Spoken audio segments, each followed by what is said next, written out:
A leopard. Dreams really do come true on safari.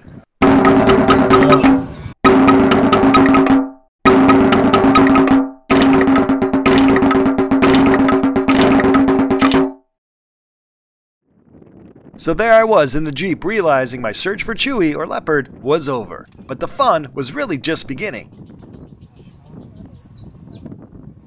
I was now finally able to take photos and videos of this very elusive predator. And now I'm able to tell you all about them. Leopards are a big cat and they are distributed with some subspecies living in Africa and some in Asia. Their populations all over, sadly, are on the decline.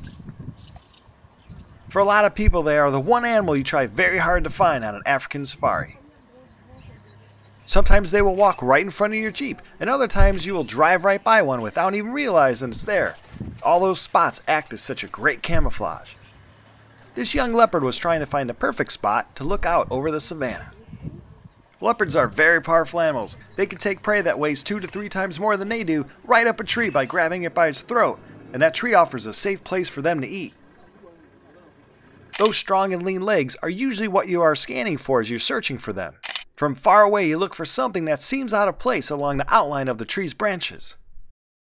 I can't tell you how many trees I have scanned since my first African safari way back in 2003. I've been on 6 safaris now, and every time I've looked at hundreds of trees hoping to spot a leopard. I did see leopards on my 2006 trip, but as you can see, it was late in the evening and very hard to get a good photo. But this time, everything was perfect.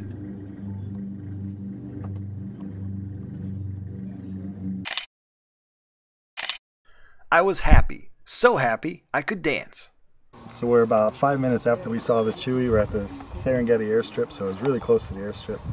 So happy we saw the leopards. I bought a whole bunch of leopard souvenirs because I'm like a tourist. And now I do the happy dance. Since my search for Chui was now over, you could have shown me little brown birds from here on in, and I would have been very happy.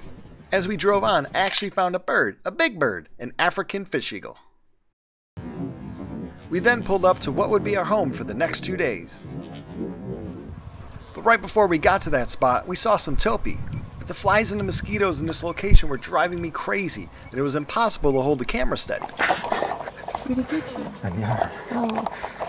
At the camp, we were shown to our tent, another luxury tent that offered us plenty of room.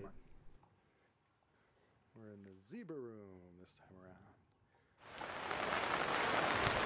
Since it was raining outside, we stayed in and went to the eating area to hang out with Rama, our guide. We were all so happy to have finally found a leopard. Thanks, Rama. The evening came to a close, and it was time to get some sleep. I was only asleep for a few hours when I heard something.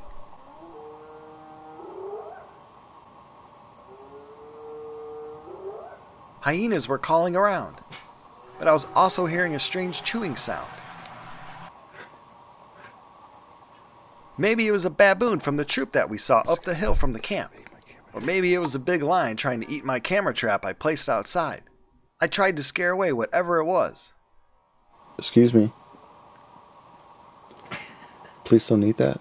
Whatever it was a little strange to hear a wild animal eating just 4 feet from where my head was. After it stopped for a while, I went outside the tent to see if my camera was still there. If there is a camera trap.